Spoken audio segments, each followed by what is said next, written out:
Nekat mabuk-mabukan dengan meminum minuman keras, 4 terpidana pelanggar kanun syariat Islam di Aceh dieksekusi cambuk di muka umum.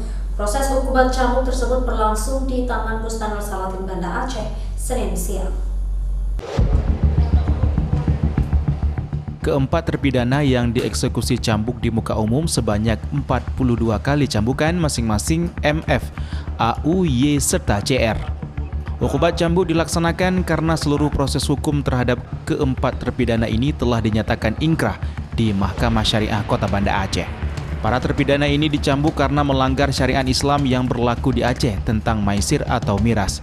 Pasal 15 dan 16 ayat 1 Kanun nomor 6 tahun 2014 tentang hukum jinayat. Karena sakit dan pedis, sabetan Al-Gujuk terhadap pelanggar kanun syariat Islam ini sempat terhenti beberapa kali. Menerima hukuman cambuk, tadi kita lihat, Bapak Ibu juga sudah lihat, acara penghukumannya sebanyak 42. Dan kemudian kita lihat juga ada proses menunggu dalam hal penghukuman. Kita juga atur mengenai kesehatan mereka, ketika mereka sudah cukup dari segala kesehatannya baru dilakukan hukuman cambuk. Pasca menjalani eksekusi hukuman cambuk, seluruh terpidana dinyatakan bebas dan akan dikembalikan ke pihak keluarga. Dari Banda Aceh, Sukri Syarifuddin, iNews melaporkan.